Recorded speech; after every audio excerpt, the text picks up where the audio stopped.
Assalamualaikum warahmatullahi wabarakatuh.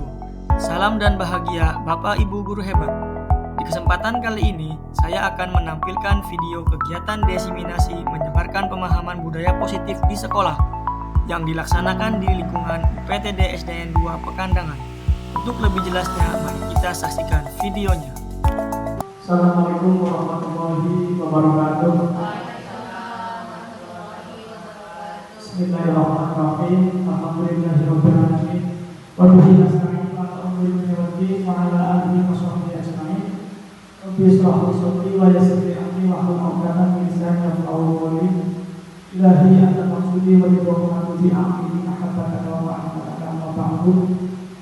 Puji syukur kepada Allah Subhanahu wa taala karena atas limpahan rahmat kita masih diberikan tetap sehat sehingga pada hari ini kita diingatkan untuk tolabul ilmi, memenuhi undangan kami dalam grup saya dalam rangka sosialisasi menyebarkan pemahaman budaya positif di lingkungan sekolah.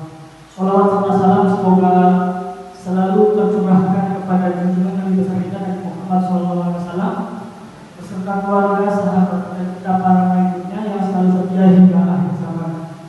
Bapak Ibu yang saya hormati, sebelumnya saya mengucapkan banyak terima kasih atas segala kerinduannya untuk mau menghadiri undangan kami dalam rangka memenuhi rangkaian tugas dalam kegiatan program pelatihan guru penggerak yang diantaranya adalah mensosialisasikan kegiatan menyebarkan pemahaman budaya positif di sekolah.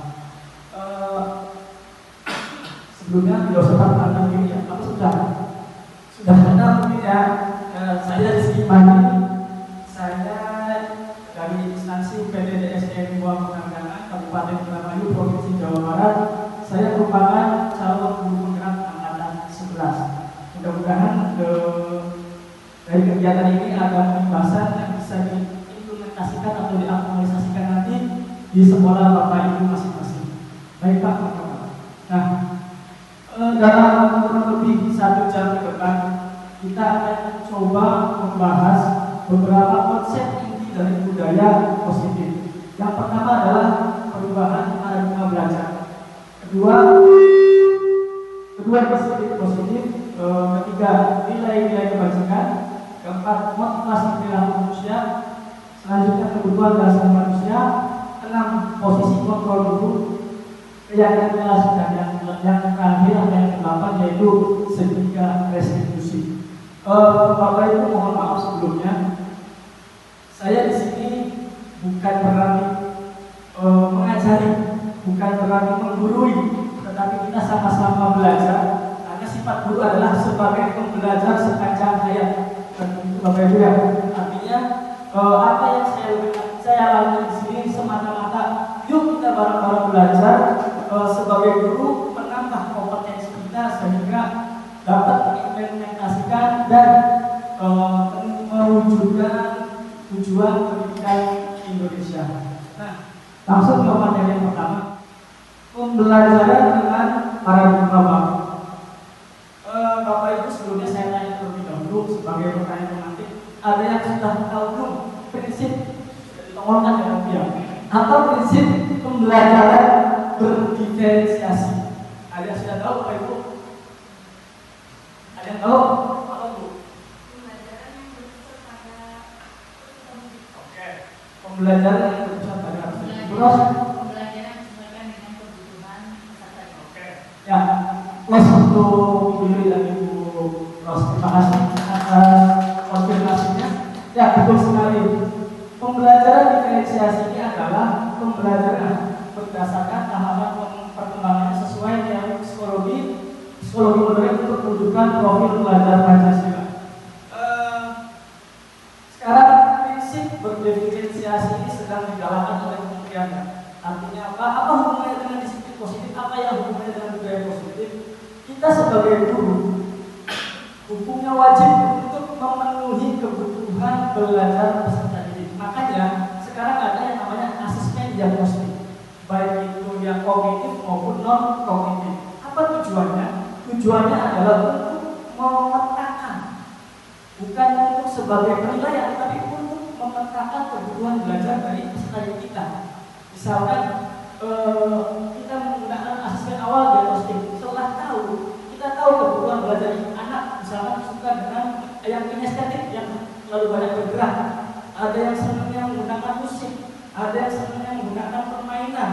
Nah, kita sebagai guru wajib bukan ya, wajib sih ya, karena mau tidak mau itu adalah tugas kita. Wajib memberikan metode pembelajaran yang bervariasi sesuai dengan kebutuhan anak tadi. Pastinya akan mengalami banyak kendala, pastinya, karena guru akan sana kesini gitu ya. Kalau miskonsepsinya seperti itu, miskonsepsinya seperti itu. Tapi guru itu harus bisa berinovasi. Berinovasi di sini bukan berarti harus dengan IT, tidak. Pasti ada sekolah yang tidak dibekali dengan alat atau sarana yang memadai. Kalau perlu adanya alat, belum tentu gurunya mampu mengoperasikan alat tersebut.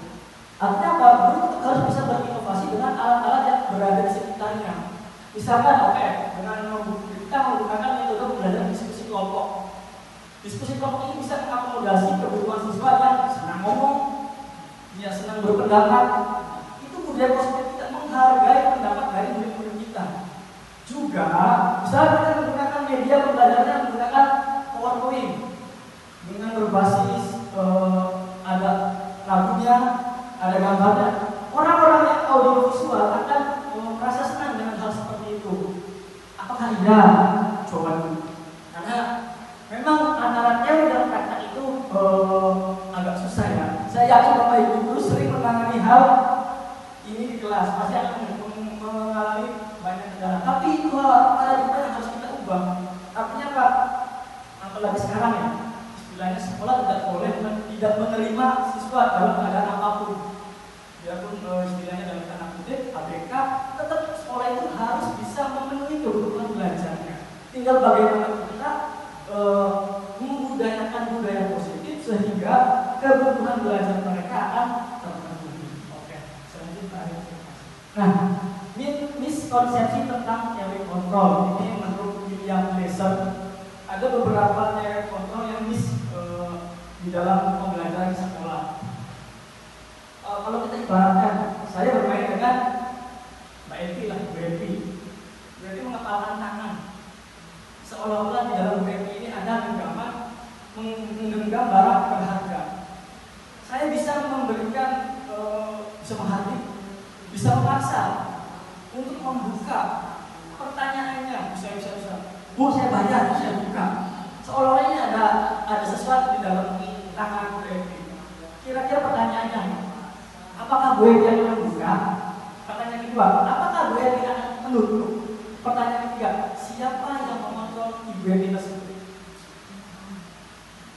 Menurut Ibu, melalui contoh tadi, pastinya Ibu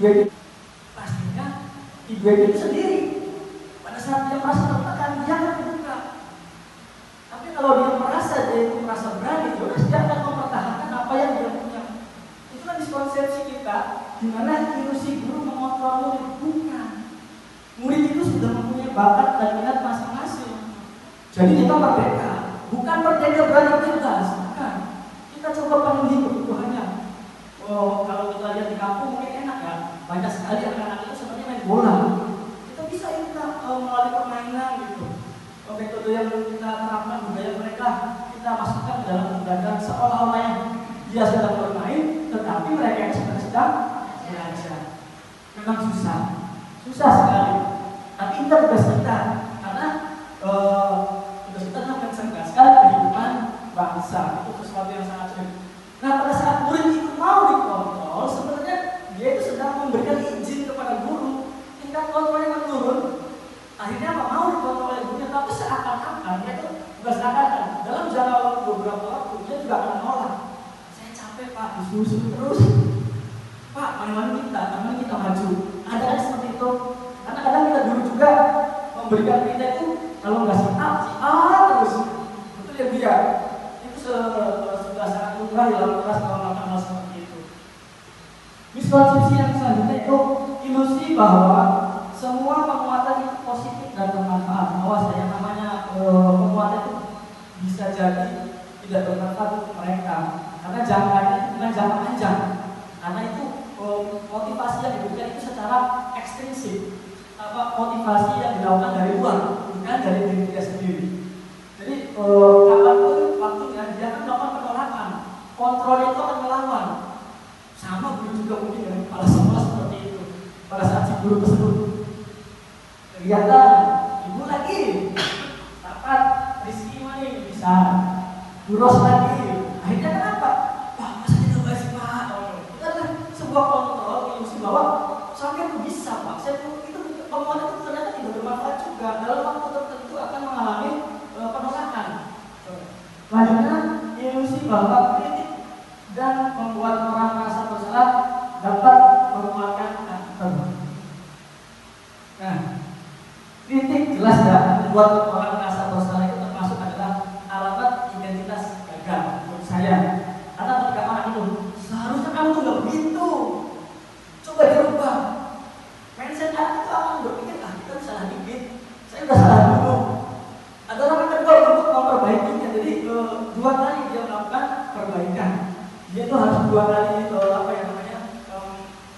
menyelesaikan masalahnya. Dia berpikir bahwa dia itu salah, dan kedua bagaimana dia menyelesaikan masalah. Itu ubah hal seperti itu. Yang ketiga, yang keempat, ilusi bahwa orang bebas orangnya nggak ada. Tipe mendadak dari malam. Ilusi bahwa orang dewasa berhak memaksa. Ya, di sekolah orang dewasanya adalah guru. Semua orang melihat hal yang sama mungkin dengan yang pertama, kebutuhan setiap murid itu sama tidak. Setiap murid memiliki kebutuhan dan pendidikan yang berbeda, keagamaan. Kadang di kelas itu sebenarnya unik ya udah. Saya yakin di semua guru SD pasti akan mengalami hal yang sama. Apalagi yang kita ya, Pak Heri, Pak Kuno, yang sekolahnya tinggi dia ya, pasti banyak keragaman.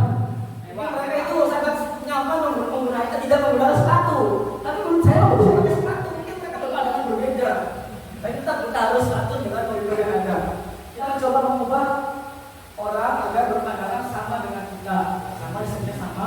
Perilaku buruk dilihat sebagai suatu kesalahan. Nah, tetapi menurut teori kontrol, semua perilaku memiliki tujuan. Kita harus tahu dulu kesalahan itu pasti memiliki tujuan. Ada kebutuhan yang belum terpenuhi. Nanti kita akan bahas di 5 kebutuhan dasar manusia. Orang lain bisa mengontrol saya. Ya, menurut teori kontrol tidak seperti itu. Hanya kita atau Anda yang bisa mengontrol diri kita. Terkadang kita akan mengalami hal seperti itu. Ini bukan hanya kepada murid, kepada kita dan dengan atasan seperti itu. Saya bisa mengontrol orang lain, Anda tidak bisa mengontrol orang lain. Sebenarnya tidak kebalikannya aja. Pemaksaan ada pada saat rujukan agar kolaborasi dan konsensus menciptakan diri yang baru. Nah, pada stimulus respon, model berpikirnya menang dan kalah. Tetapi pada teori kontrol, model berpikirnya menang dan menang atau menang dengan win-win solution. Ketika kita memberikan sebuah pernyataan, tetapi yang lainnya tidak tersinggung, akhirnya memberikan win-win solution. Oke, lanjut Pak. Lanjut Pak. Bapak Ibu, saya tanya nih, disiplin positif menurut Bapak Ibu, disiplin itu bagaimana? Yang Ibu tahu, kalau yang dimaksud disiplin menurut Ibu dulu lah. Ada menurut Bapak dulu. Gimana Bu? Menurut saya disiplin itu sesuai dengan aturan yang ada di sekolah atau dimanapun. Ya, sesuai dengan aturan yang ada. Yang lain boleh. Gak apa-apa, yang penting tidak ada masalah. Kita semua belajar tuh. Disiplin biasanya dengan waktu ya, disiplin waktu, tepat waktu menentukan sesuai dengan aturan. Makanya kalau misalnya juga. Nah, menurut pandangan Jane Dawson dalam bukunya Restructuring School Discipline bagi 1, dia mengatakan bahwa arti dari kata disiplin berasal dari bahasa Latin disiplina yang berarti belajar. Kita sepakat ya, sepakat seperti ini maksudnya. Misal belajar dalam berdisiplin waktu, belajar dalam menaati aturan yang ada, belajar dalam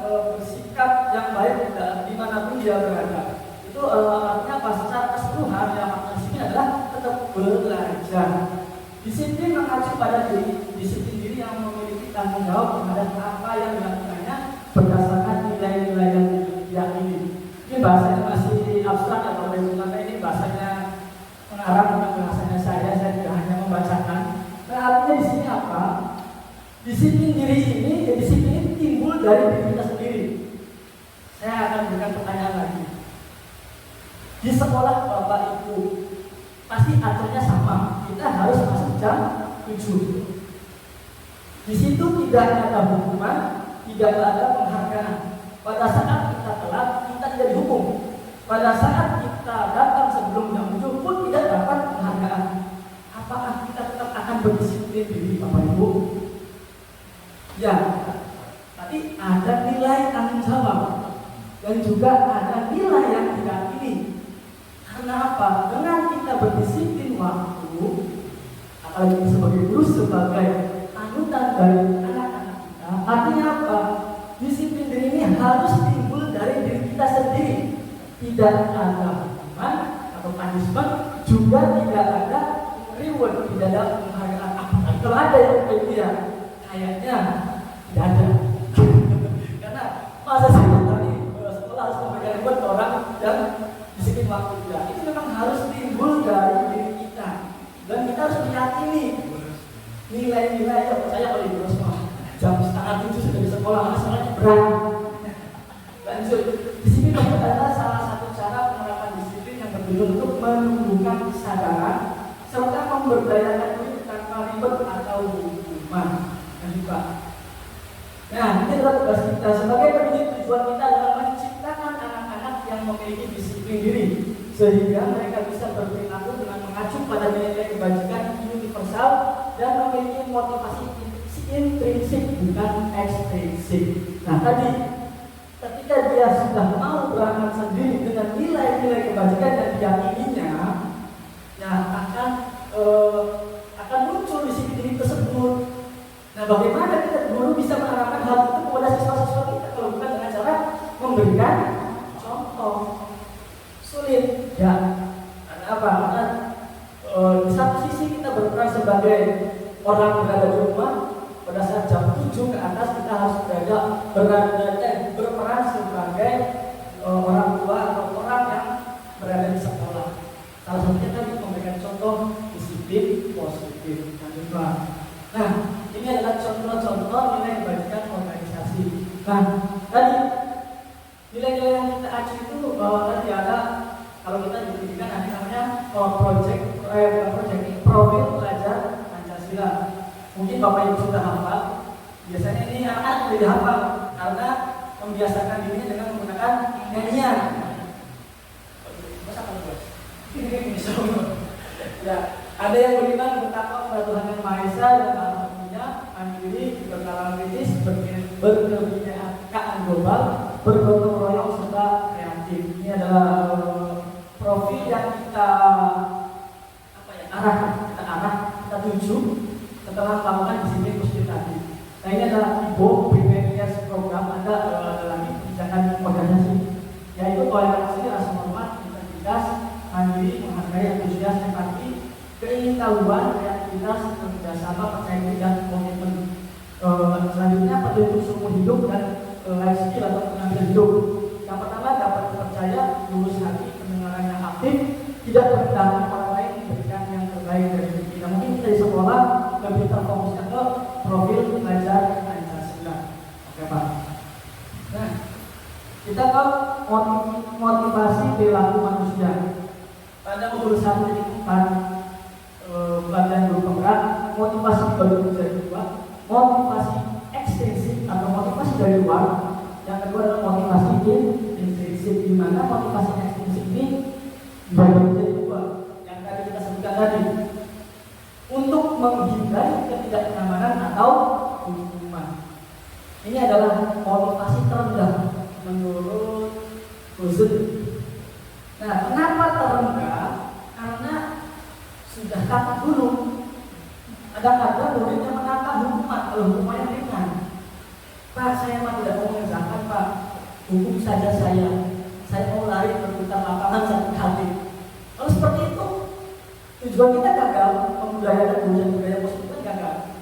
Karena mereka sudah memilih hukuman, dia sudah menghindari apa yang ditugaskan dengan memilih hukuman.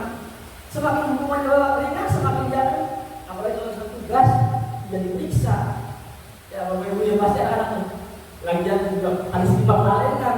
Ya lanjut. Yang memang tugas kita untuk memotivasi anak untuk terus belajar. Ini adalah motivasi yang paling rendah. Artinya apa? Mungkin hukuman juga sudah tidak diberlakukan ya di semua sekolah ya Pak ya. Karena orang kita zaman viral ya, ada yang berani istilahnya memberikan hukuman, apalagi sekolah kita kelas 1 pasti sering dihantar orang tuanya. Mendadak diviralkan, kita yang kena pasal kalau salah ada pasalnya. Ada juga motivasi dari luar itu untuk mendapatkan imbalan. Menurut modul 1.4, imbalan ini bukan dari diri kita. Kadang anak itu buru-buru berangkat pagi untuk mendapatkan bintang dari guru. Ada seperti itu ya yang di luar guru. Siapa yang berangkat pagi nanti ibu kasih bintang besok? Iya dia itu mau berangkat pagi. Tetapi pada saat tidak ada bintang bagaimana? Pak bulan aja deh Pak. Dia memberlakukan bulan saudara gurunya hanya baru memberlakukan bintang. Bagaimana kalau seperti itu? Apalagi kalau kita gurunya apa? Yes, gurunya apa? Pak, hari Sabtu bapak izin ya? Bapak izin ini. Karena terlalu diiming-imingi hukuman atau imbalan. Susah tidak terlambat, susah. Tetapi baik lagi kita sebagai guru harus belajar. Dia bisa tingkatkan kompetensi kita kembali lagi untuk tujuan pendidikan Indonesia. Yang ketiga yaitu motivasi intrinsik. Nah, di mana motivasi intrinsik ini adalah timbul dari diri kita sendiri, dari siswa sendiri. Ini di kota beda terus banget. Apakah sudah ke motivasi intrinsik anak-anak itu Ada seperti apa? ada seberapa? Jadi ketika dia berangkat lagi karena dia pengen pagi gitu. Dia itu tidak ada takutan ancaman, tidak ada ya kemauan anak sendiri. Jadi nanti kita bisa belajar tentang juga berarti bagaimana cara menanamkan kebudayaan positif tersebut. Gimana caranya kita bisa menanamkan anak ke anak itu bisa muncul menghargai dirinya ya, dan juga memunculkan nilai-nilai yang mereka percaya. Lanjut Pak. Nah, di sini ada hukuman, konsekuensi, dan restitusi. Nah, ini balik lagi ke ancaman tadi. Hukuman yang mungkin Bapak Ibu sudah kenal, apalagi kita angkatan 90-an semua ya. Bu Ros, angkatan berapa kita sekolah Bu SD?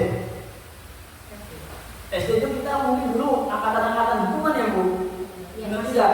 Masih ada hukuman ya? Mungkin tahun udah nggak ada hukuman Pak. Sudah jarang, Sudah berkurang. Ya mungkin angkatan saya Mbak Evi, Ibu Bos.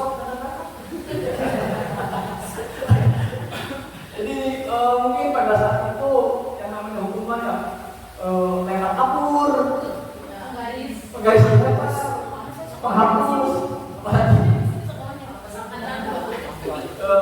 musik ke WC mungkin ya. Kalau ekstrim mungkin ke WC ya, jarang sebenarnya. Kalau mengangkat kaki, ini Pak, dia alumni dulunya Pak Wakil. Iya, saya kelas 6 saya sekolahnya di situ di Pekanbaru 2. Pekanbaru 2 yang sekarang udah yang mengangkat kaki begini ya. Iya. Ya, itu adalah hukuman. Hukuman ini adalah ciri yang pertama, karakteristik yang pertama adalah hukuman bersifat tidak terencana atau tiba-tiba. Yang kedua, hukuman bersifat satu arah. Ketiga, hukuman yang diberikan bisa berupa fisik atau psikis. Yang pertama tidak terencana. Memang hukuman itu terkadang tidak direncanakan. Karena yang kita itu tidak boleh menghukum. Misalkan pada waktu senam ada anak lagi-lagi ngoyor anak lainnya. Nah, jangan begitu. Lanjut, jenggung lagi. Nah, jangan begitu. Akhirnya, kamu saya hukum. Secara tiba-tiba respon saja. Karena ada aturan yang bukan aturan, ada hal yang tidak membuat nyaman temannya. Hukuman bersifat satu arah jelas dari guru itu tersebut. Karena kalau salah, saya push up, saya bending, atau saya hukuman yang lain. Hukuman yang diberikan bisa berupa fisik atau maupun psikis. cedera fisik yang sering terjadi ya. Mudah-mudahan sudah tidak ada di Kecamatan Indramayu seperti itu. Dan seluruh Indonesia kalau bisa. Nah, yang kedua adalah konsekuensi. Kalau konsekuensi memang banyak tipis antara hukuman dan konsekuensi. Karena kita juga konsekuensinya adalah ini. Konsekuensi adalah konsekuensi sudah terencana atau sudah disepakati. Bisa seperti ini. Ada anak yang datang terlambat. Sebelumnya sudah disepakati bahwa kalau datang terlambat 10 menit, jam istirahatnya akan dipotong 10 menit. Kalau kamu misalkan terlambat pada pelajaran saya akan tambah tugas kamu 5 nomor lagi. Itulah konsekuensi. Artinya sudah ada kesepakatan di antara guru dan murid atau siswa. Murid tetap dibuat tidak nyaman, jelas ya Bu ya, karena ya pada saat dia terlambat, satu sudah terpisah-pisah dari rumah, ada pelanggaran yang ada di sekolah, ditambah lagi dia akan mendapat konsekuensinya. Sudah jelas bukan budaya positif, bukan pembelajaran secara diferensiasi, tidak memenuhi kebutuhan dasar siswa tersebut. Akhirnya apa ya, dia belajar dengan tidak nyaman. Mungkin akan terasa, apalagi misalkan ada yang dipermalukan, salah pakai sepatu pada saat upacara dengan diberlakukan, konsekuensinya tidak boleh memakai sepatu sampai pulang sekolah.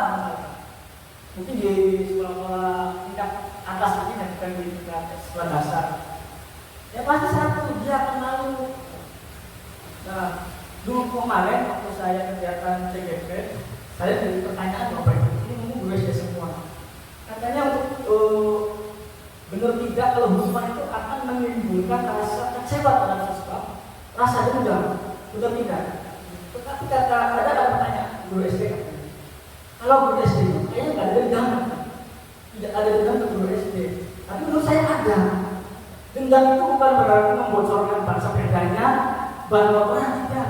Ketika kita tidak mau bertemu dengan si guru itu merupakan dendam menurut saya. Saya tidak akan mau belajar di pelajaran Bapak itu. Karena saya juga merasakan Bu, ketika kuping saya jewer ya, dulu ya, jewer tuh ya, dengan penghapus kotak. Iya, kata saya seperti itu, konsekuensi. Jadi memang konsekuensi itu berbeda tipis dengan hukuman. Sikap terus lalu memonitor murid. Yang ketiga adalah restitusi. Nah, restitusi ini memang saya juga baru mendengar ketika mempelajari modul 1/4 pada pelatihan bergerak. Jadi restitusi ini sebuah proses menciptakan kondisi bagi murid untuk memperbaiki kesalahan. Proses kolaborasi antara guru dan murid untuk mencari solusi sendiri. Nah, solusinya ini adalah balik lagi dengan keyakinan kelas yang sudah dibuat.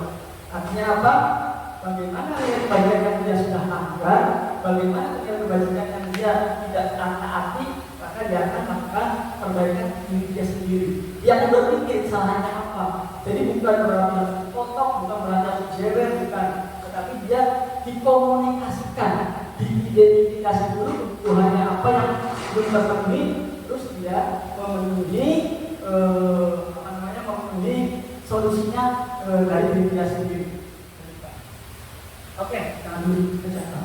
Saya mau bertanya Bapak dan Ibu tentang pemahaman hukuman dan konsekuensi. Yang pertama, mencatat 100 kali dalam buku kalimat, saya tidak akan terlambat lagi karena terlambat ke sekolah. Menurut Bapak Ibu, hukuman atau konsekuensi? Konsekuensi atau hukuman? Coba, menurut jawaban di sana Pak. Adik, jawabannya Pak. Ya, hukuman. Karena lebih fisik ya.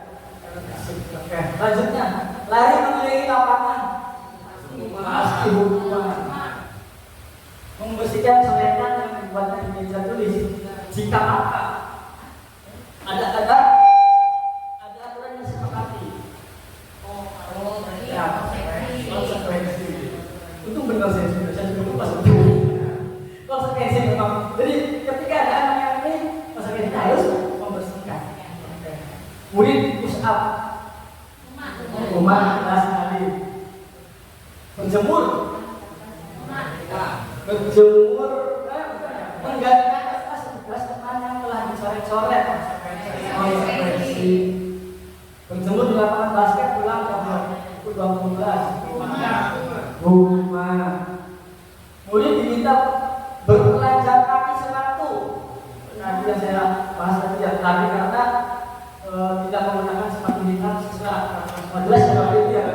berteman. Berdiri di depan kelas sambil mengangkat kaki satu karena tidak bisa menjawab pertanyaan. Apa jawabannya Pak? Hukuman. Kalau tidak tulis bu, harus diperdalam lagi. Lanjut Pak. Nah, tadi Bu, ketika ada pelanggaran, ketika ada aturan yang tidak ditaati, kita sebagai guru harus mampu mengidentifikasi kebutuhan dasar manusia. Di mana kebutuhan dasar ini adalah seluruh tindakan manusia memiliki tujuan tertentu. Semua yang kita lakukan adalah usaha terbaik kita untuk mendapatkan apa yang kita inginkan.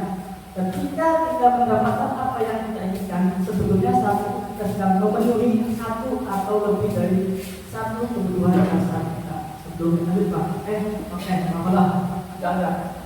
Ya, 5 kebutuhan dasar manusia. Sudah tahu itu, sudah ada tahu ya? Bertahan hidup, kasih sayang dan rasa cinta, kebebasan, kesenangan dan penguasaan. Jadi bisa seperti ini. Ada anak kelas 2 atau kelas 1 yang merasa dia itu merasa badannya besar. Dia ini tidak suka membawa bekal makanan. Dia suka merebut makanan teman-temannya. Apakah kita dulu langsung menyalahkan anak tersebut? Tidak. Berdasarkan teori 5 kebutuhan dasar manusia, dari 5 tersebut mungkin bisa ada dari salah satunya. Mungkin dia ingin bertahan hidup. Artinya dia ingin sama dengan yang lain, bisa makan, membawa bekal.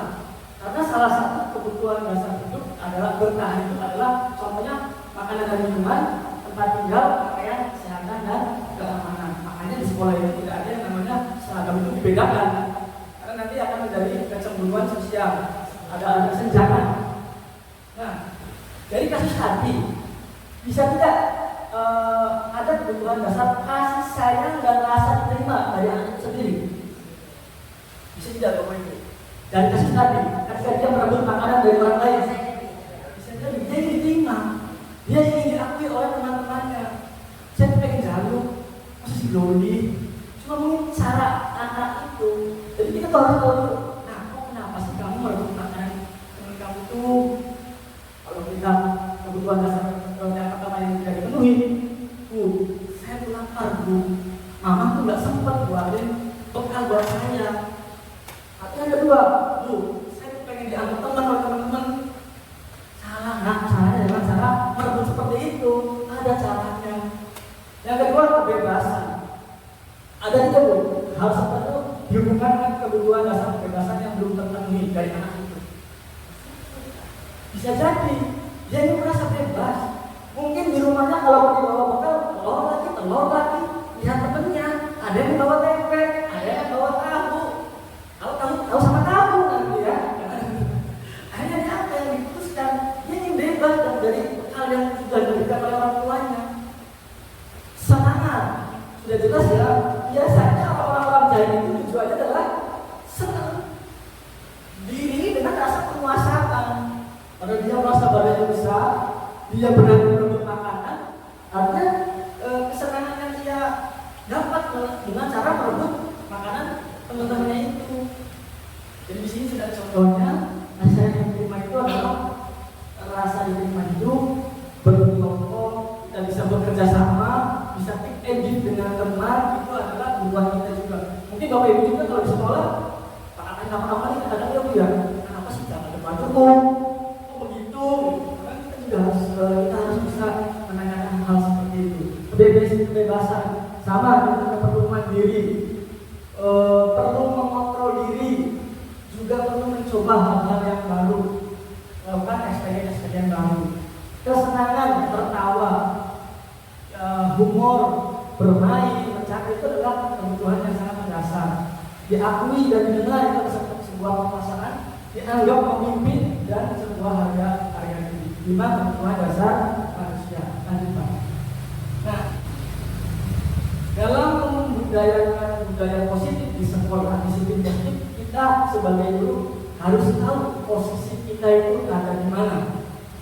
Menurut modul 1.4, posisi kita lima kontrol posisi guru itu, posisi kontrol guru itu ada 5. Yang pertama menghukum, kedua membuat merasa bersalah, ketiga menganggap murid itu sebagai teman, keempat sebagai pemantau murid-muridnya, dan yang ketiga yang kelima terakhir sebagai manajer. Coba Bapak Ibu kira-kira berada di posisi mana? Kebanyakan.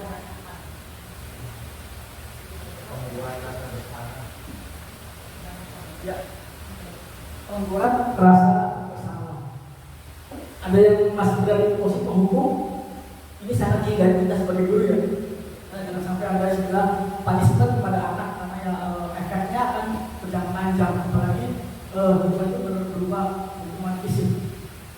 Membuat rasa bersalah. Terkadang mungkin kalau guru-guru yang sudah dewasa, kelas 4, 5, 6 itu biasanya teman ya. Karena zaman sekarang anak kelas 4, 5, 6 itu sudah dewasa, kadang dengan cara mengajar, ayo sino kerjakan, nanti ibu salahkan, nanti itu bahasa-bahasa guru sebagai teman. Tadi bang, satu persatu. Nah, ini sebagai contohnya ada contoh penerapan 5 posisi guru dengan kasus siswa tidak memakai sepatu sesuai dengan aturan sekolah, akhirnya harusnya berwarna hitam. Pada saat guru tersebut berposisi sebagai penghukum, dia akan mengatakan, kamu lepas sepatu yang kamu pakai, kamu tidak bisa bersepatu sampai pulang sekolah. Itu penghukum. Kamu tidak bisa mengerjakan keluar. Dia malah bilang itu istirahat. Mungkin itu bukan hukuman, penghargaan sebuah reward.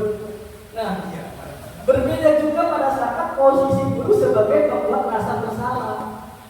Anak itu akan disalahkan sesalah-salahnya.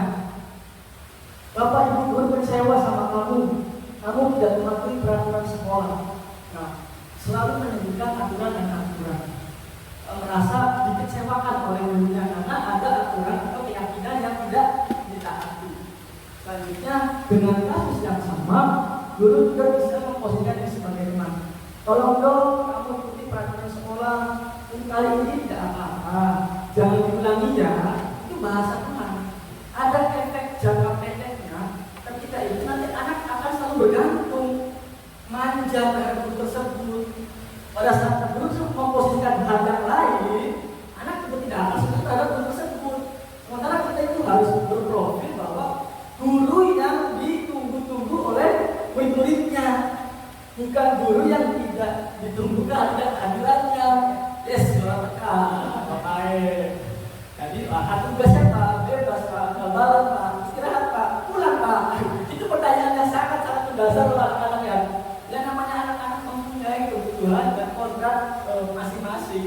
Kita guru hanya bisa mengarahkan ibarat kata mengajar dewan arah. Guru itu hanya sebatas petani. Bibitnya sudah ada, tinggal kita memupuk, tinggal menyiram. Pak kalau gagal bagaimana kita sudah berusaha. Selagi kita masih dalam koridor, yang kita sudah menaati apa yang ditujukan oleh tujuan pendidikan. Yang keempat yaitu guru sebagai pemantau. Kamu sudah melanggar aturan sekolah, kamu tahu konsekuensinya. Biasanya kalau pemantau itu selalu membawa konsekuensi. Karena dia itu adalah sebagai memonitor sifatnya. Kamu harus berada di kelas pada saat jam istirahat. Ada konsekuensinya dari perbuatan yang sudah dilakukan. Nah, ini yang terakhir sebagai manajer. Saya yakin sebenarnya pada minggu ini sudah pernah lima-limanya sudah pernah ya Bapak Ibu ya. Sudah pernah menghukumnya pernah. Pada saat sudah muncul, ketika di rumah sudah tidak dikasih sarapan, motoran ngebut sampai sini telat, ansi ngomong. Akhirnya Pak pelapnya saja adalah siswa. Kita belum menjadi guru yang sebagai penghukum. Juga pernah menjadi teman yang pernah ya Bapak Ibu ya. Karena ya anak-anak itu bermacam-macam. Tidak bisa kita menentukan anaknya dengan satu cara. Harus harus bervariasi untuk melakukan treatment kepada anak-anak. Nah, pada saat menjadi manajer, ini nanti akan kita bahas pada saat membahas segitiga restitusi, di mana manajer ini biasanya menggunakan penanganan masalah menggunakan segitiga restitusi. Jadi pertanyaan segitiga diskusi itu tidak jauh seperti ini. Kamu tahu apa kesalahan kamu? Berbuat salah merupakan hal yang wajar. Jadi identitas memvalidasi kesalahannya, menyebabkan identitas kesalahannya nggak apa-apa, wajar, manusia. Bapak juga dulu gitu. Emang seru ya main bola sampai kena kepala guru gitu misalkan. Bapak juga dulu pernah. Tapi kamu ada pelanggaran yang ada yang dilanggar. Dia tidak yakin apa yang kamu langgar. Nilai kebajikan apa yang tidak kamu tepati. Akhirnya apa? Ada kolaborasi antara guru dan murid. Susah tidak? Susah, tetapi dicoba. Memang ada miskonsepsi bahwa segitiga diskusi ini bisa bisa untuk menangani masalah yang berat, masalah-masalah yang sekiranya bisa dilakukan tanpa harus ada hukuman atau konsekuensi. Kita hindari seperti itu. Nah, nanti ada pertanyaan tadi, bagaimana kamu bisa memperbaikinya? Ada penawaran, ada solusi bagaimana dia bisa bertanggung jawab atas kesalahan. Lanjut Pak. Dulu Bapak dulu. Posisi kontrol apakah Bapak Ibu ini membuat rasa saya kecewa sekali dengan kamu, lagi-lagi kamu. Kalau nggak tahu mungkin Ibu tuh langsung pulang. Kalau kamu udah selesai, harus kamu belajar. Coba jawabannya Pak. Ya, membuat rasa bersalah. Selanjutnya Pak. Karena kamu salah, sekarang kamu lari dari lapangan, kamu menghukum, sudah jelas ya, menghukum. Memang dulu yang seperti ini loh, mata dulu mungkin sambil olahraga, yo fisik, karena membuat anak kaum. Selanjutnya Pak, apa tindakan yang dapat kamu lakukan untuk memperbaiki sikap kamu? Makanya langkah restitusi itu lupa sudah melangkah terus. Sudah satu tangga maju manajer. Jadi manajer itu bukan hanya di perusahaan Bapak Ibu. Yuk kita berusaha menjadi manajer di sekolah kita. Minimal dari lingkup yang kecil, yaitu lingkup kelas. Diri sendiri ya, memanage kita sendiri sehingga kita menjadi contoh untuk anak-anak sehingga kita bisa menerapkan sikap manajer kepada anak-anak kita. Selanjutnya Pak, ayo lakukan demi ibu dan bapak. Sebagai enak mau aja dulu cepet nyampe selanjutnya oke, kamu tidak akan mendapatkan nilai, kamu tidak mengerjakan tugas. Ada kalaunya, ada jika dan makanya gitu. Misalkan kalau kamu tidak memakai peralatan sekolah, nanti kamu akan ini takut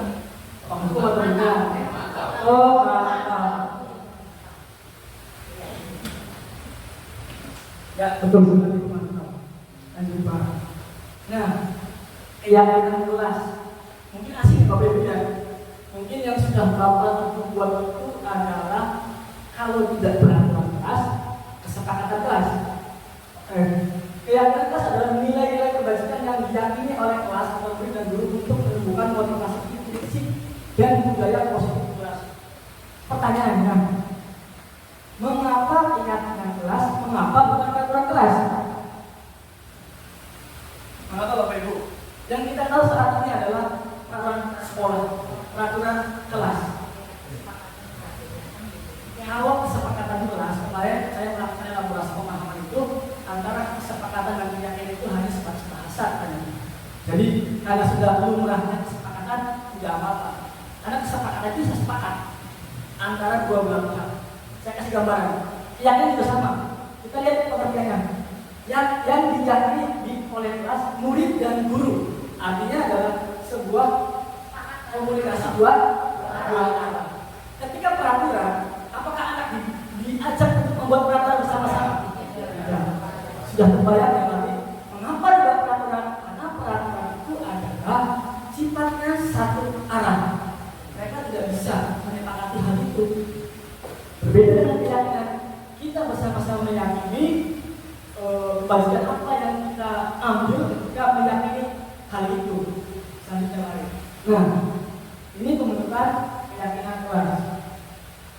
Yang pertama bersifat abstrak. Memang bahasanya itu masih bahasa abstrak. Artinya misalkan contohnya begini, nggak berbeda jauh berbeda kan, berupaya berupa pernyataan universal. Artinya masih meluas hanya.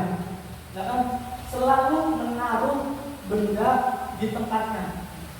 Tidak berarti harus menaruh sepatu di tempatnya, tidak harus menaruh buku lagi di raknya, bukan. Masih universal, umum, sehingga anak itu pada saat membaca itu menaruh benda sesuai dengan tempatnya. Artinya dia harus melakukan bukan hanya pada benda-benda tertentu saja. Karena tidak ada kesepakatannya, misalnya pada tidak ada keyakinan yang kita ambil, ya udah hanya buku yang ditaruh di rak, sementara yang lain diserahkan. Salah. Yang ketiga, dibuat dalam pernyataan positif. Jangan sampai ada bahasa seperti ini. Jadi pertama kita boleh itu anak-anak kita buat kesepakatan kelas, lalu kita buat keyakinan kelas. Kita berupaya anak untuk bertaraf kritis, kreatif untuk membuat sebuah keyakinan yang mereka ingin yakini, sehingga mendapatkan nilai kebajikan yang dia yakini. Misalnya, Pak, dilarang pakai sepatu. Tidak pakai sepatu apa? Dilarang pakai sendal maksudnya. Ditulis, saya tulis. Apalagi misalnya, dilarang makan di dalam kelas. Tulis, dilarang. Apakah itu sebuah pernyataan positif? Dengan kata dilarang. Belumnya, itu adalah sebuah larangan negatif ya. Jadi kita harus menggunakan bahasa yang positif. Jangan tidak boleh terlambat masuk ke kelas. Kita ubah harus disiplin masuk ke dalam. Artinya tidak ada istilah bahasa ancaman. Kalau negatif itu terkesan mengancam. Terus sedikit tetapi mudah diingat tadi, disiplin waktu itu penting. Nah, anak akan tahu disiplin menaati peraturan atau membuang sampah pada tempatnya. Disesuaikan dengan kondisi kelas atau sekolah. Terus dalam pembuatannya melibatkan seluruh warga sekolah. Ada yang sudah melakukannya di dalam kelas sampai ibu sudah ya. Ada beberapa karena kesepakatan kelas ini sudah banyak beredar ya di media sosial juga ya keseluruhan mungkin bahasanya itu ya antara kesepakatan dan keyakinan. Saya juga masih menggunakan kesepakatan. Saya juga masih menggunakan kesepakatan dalam membuat ini.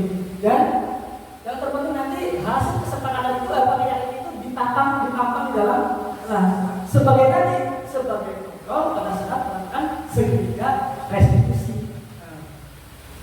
Lanjut Pak. Nah, ini adalah gambaran segitiga restitusi. Restitusi adalah proses menciptakan kondisi bagi murid untuk memperbaiki kesalahan mereka, sehingga mereka bisa kembali pada kelompok mereka dengan karakter yang lebih kuat. Restitusi membuat murid menjadi lebih memiliki tujuan, disiplin positif dan memulihkan dirinya setelah berbuat salah. Penekanannya bukanlah pada bagaimana berperilaku untuk menyenangkan orang lain atau menghindari ketidaknyamanan. Tadi yang bukan karena ribut, bukan karena ancaman, tetapi tujuannya adalah menjadi orang yang menghargai nilai-nilai kebajikan yang mereka percayai. Sebelumnya kita telah belajar tentang teori kontrol bahwa pada dasarnya kita memiliki motivasi intrinsik atau motivasi dalam diri kita. Ini adalah gambaran segitiga restitusi. Di sisi pertama ada menstabilkan identitas, yang sisi kedua validasi tindakan yang salah yang tidak menanyakan keyakinan. Setelah saya baca buku ternyata segitiga restitusi sebenarnya kita sudah pernah, cuma kita tidak ada di menanyakan keyakinan kelas karena mungkin kita belum membentuk kan. Jadi sebenarnya kita tuh sudah pernah menstabilkan anak, kita tuh sudah pernah memvalidasi tindakan yang salah. Mungkin saya yakin Bapak Ibu ini sudah pernah semua teori-teori tadi. Hanya saja teorinya nyusul. Karena kita itu praktek dulu baru teori, bukan teori dulu baru praktek. Lanjutnya Pak. Nah, ini adalah ciri khusus dari menstabilkan identitas. Bertujuan untuk mengubah identitas anak dari yang gagal pada melakukan kesalahan menjadi orang yang sukses. Jadi kalau kata-katanya seperti ini, misalnya ada anak, kemarin saya sudah praktekkan dengan anak itu, anak mencontek cara ulangan. Saya panggil dengan bahasa Jawa nggak apa-apa dong, apa juga. Dulu pernah mencontek, wajar dengan manusia, nggak apa-apa. Jadi bahasanya itu identitas dia itu sehingga sambil kembali, tidak merasa suatu kesalahan, salah. Ada kebutuhan dasar mungkin yang mereka belum terpenuhi tadi. Apakah dia merasa puas atau dia merasa senang kalau dia merasa contek itu? Baiklah kita harus mengidentifikasi kebutuhan dasar manusia. Tidak ada manusia yang sempurna. Ibu atau bapak juga pernah melakukan hal itu. Ibu bapak tidak mau mencari siapa yang salah, tapi ibu bapak ingin mencari solusi dari permasalahan ini. Jadi memberikan identitas itu menjadi kuat anak itu. Lanjutnya Pak. Nah, ada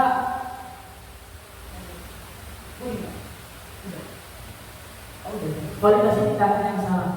Setelah tindakan apa kalimat-kalimat tadi kita ucapkan, dilanjutkan dengan validasi tindakan yang salah berdasarkan prinsip setiap perilaku berupaya memenuhi suatu kebutuhan tertentu. Yang saya jelaskan tadi bahwa kesalahan itu bukan berarti konyol-konyol yang bersalah, pasti ada kebutuhan yang tidak sampai. Jadi kamu pasti punya alasan mengapa kamu melakukan hal itu. Karena ya dia punya alasan seperti itu ya. Kenapa sih kamu melakukan terus? Kemarin juga saya diberi pertanyaan dari beberapa guru terkait dengan guru TSP. Apakah segitiga restitusi menurut Bapak Ibu bisa diterapkan di sekolah dasar? Bisa. Mungkin menggunakan bahasa yang berbeda kita. Tidak menggunakan bahasa buku. Karena kalau mungkin menggunakan bahasa buku, apalagi anak-anak yang di pinggir seperti kita sekolah di sini, aku sih Pak, itu Pak. Nah, kalau salah itu, kenapa lawan itu aku? Apa yang mending, ini mending, apa seperti ini? Ya, pertanyaannya apa seperti itu? Kamu patut bangga karena kamu telah melindungi sesuatu yang membuat kamu penting. Misalkan ada anak dicontek, dia marah sehingga menyobek buku temannya yang misalnya tadi. Karena dia melindungi dirinya sendiri, dia tidak mau. Dia ingin cara memvalidasinya. Kamu patut bangga karena telah melindungi sesuatu yang penting buat karena dia pekerjaan yang sudah dia kerjakan tiba-tiba dicontek, pasti dia akan mempertahankan hal itu, mempertahankan sesuatu yang penting bagi dirinya. Nah, ini adalah tahap terakhir atau sisi terakhir dari restitusi, yaitu menanyakan keyakinan. Artinya sebelum melakukan hal itu kita harus sudah membuat keyakinan terlebih dahulu sebagai fondasi atau sebagai pedoman pada saat ada pelanggaran yang ada di kelas kita. Jadi kita menstabilkan, kita memvalidasi, kemudian kita kembalikan ke menanyakan keyakinan. Nah, kan kita sudah membuat keyakinan. Keyakinan apa coba yang membuat kamu bilang dari melanggar itu apa? Ini Pak, saya itu melanggar disiplin waktu. Berarti kalau bisa disiplin waktu itu kamu melanggar kebajikan apa? Ya, kedisiplinan. Terus kira-kira apa yang kamu lakukan besok? Mungkin saya akan panggil lagi Pak, dipanggil lagi untuk datang ke sekolah. Mungkin seperti itu taktik. Jadi anak dipanggil, kita identitas itu menggunakan ini mengidentifikasi apa? Mengembangkan identitasnya, bahwa kesalahan itu tidak apa-apa. Terus kemudian memvalidasi, kalau saya juga seperti itu. Terus juga nanti menanyakan keyakinan. Jadi keyakinan sudah dibuat. Jadi mereka berpandangan itu loh yang sudah kalian langgar. Mau apa nih? Tapi tetap jangan menggunakan hukuman. Dia suruh memilih. Dari kesalahan itu pasti ada kebajikan yang dilanggar. Kebajikan itu bagaimana?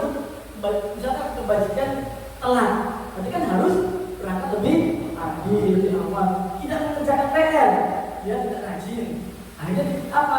Memperbaikinya dia harus rajin, dia harus mengerjakan pekerjaan rumahnya. Selanjutnya Pak, ya ini sebagai penutup. Alhamdulillah.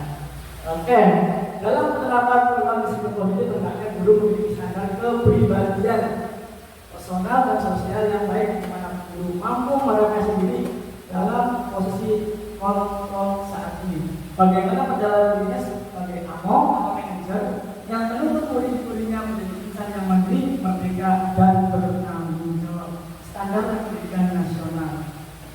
Saya harap apa yang sudah saya paparkan tadi bisa bermanfaat untuk Bapak dan Ibu dan juga dapat diimplementasikan nanti. Saya yakin teori banyak gak cuma ini. Kita yang penting kita mau membaca, jangan bertanya dulu baru membaca. Membaca baru bertanya, jangan dibalik. Sebelum nanya Pak, ini apa?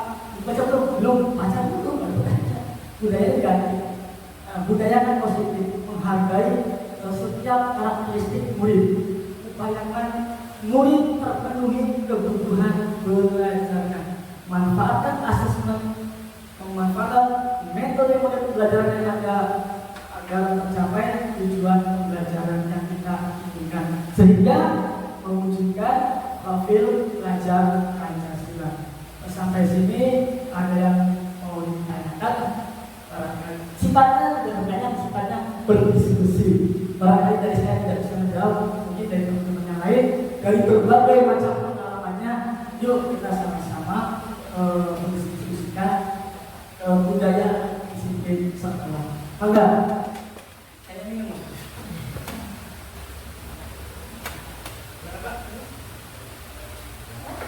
Ya, bangga Pak. Pasti nggak ada. Ayo Pak. Ini pasti mengenai hukuman dan konsekuensi yang akan Ya.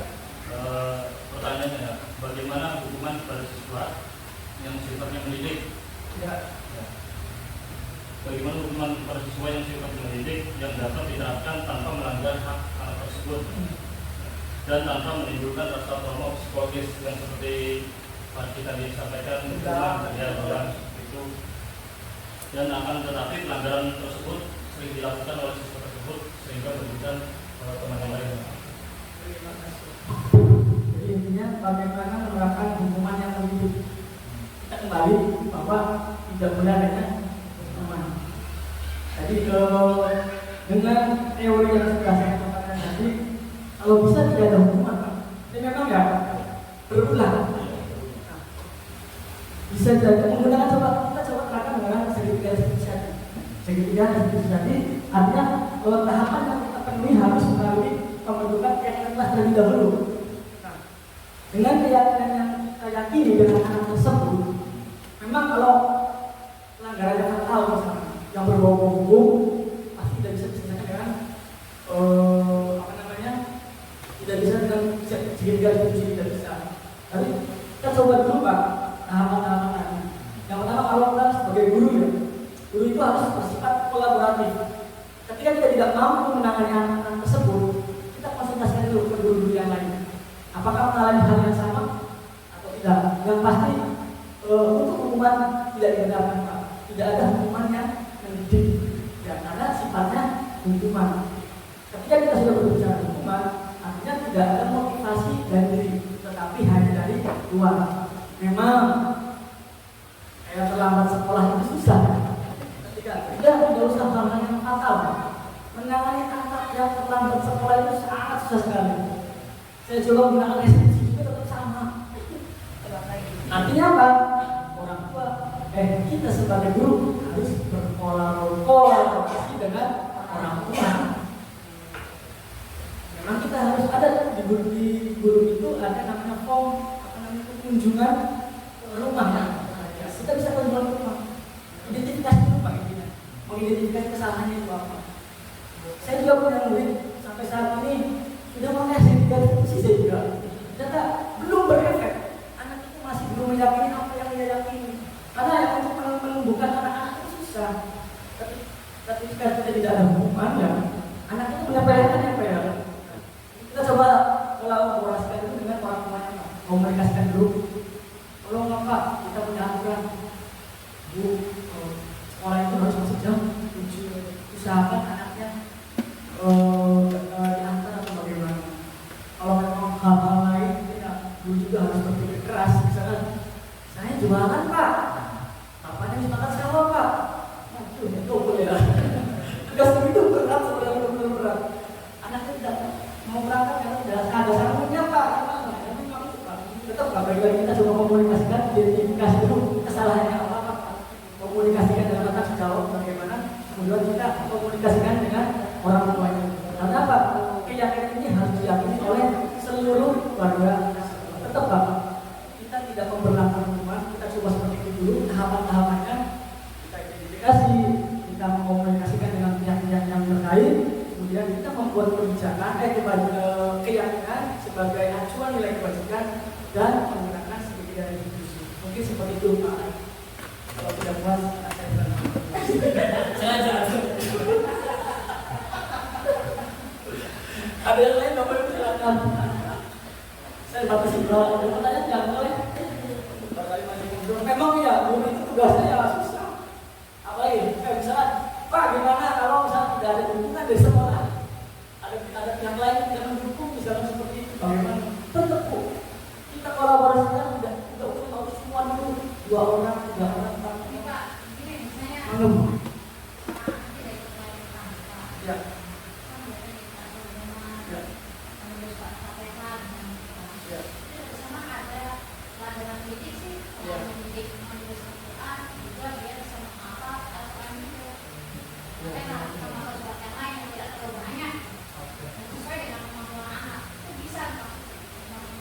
Kita tuh bicara hukuman gitu ya. Apakah tidak ada hukuman lain? Istilahnya, misalkan anak tidak beranak pramuka, hukumannya adalah menulis surat Al-Fatihah. Salah satu cara atau metode untuk anak menghafal Al-Quran.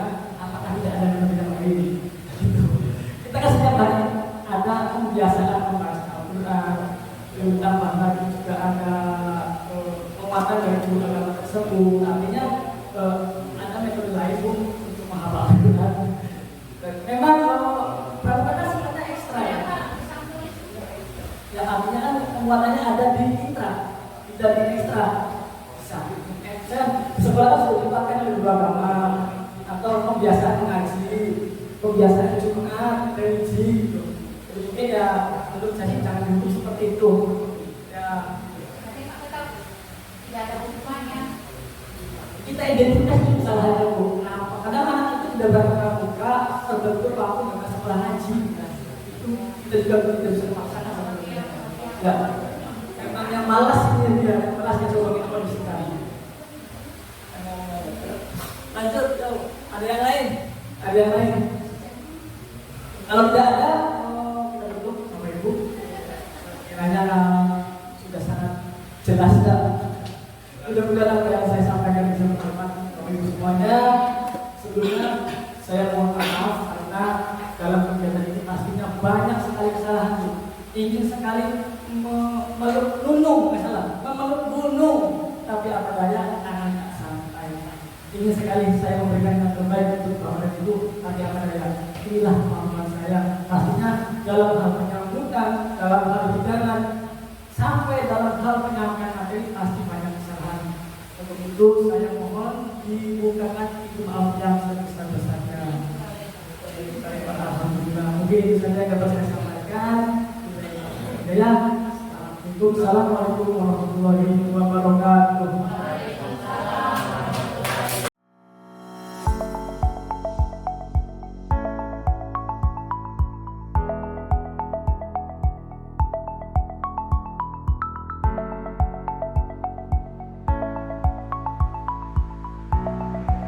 Assalamualaikum warahmatullahi wabarakatuh. Nama saya Ana Safira. Saya senang diajak diskusi dengan Pak Rizky. Dalam menghadapi masalah, saya kedepannya akan banyak belajar dalam menghargai teman-teman. Terima kasih, Pak.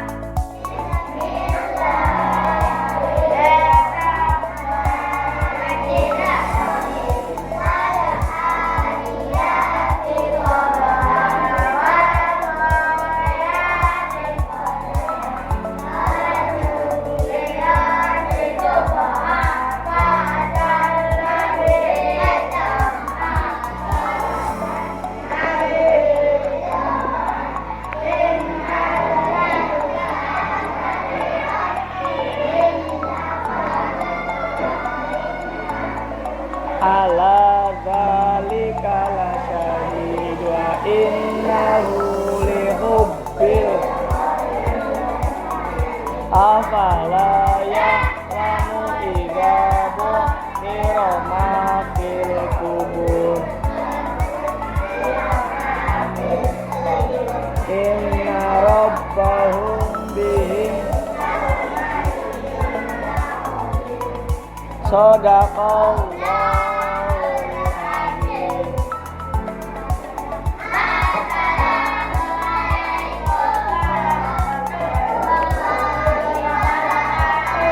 Waalaikumsalam warahmatullahi wabarakatuh.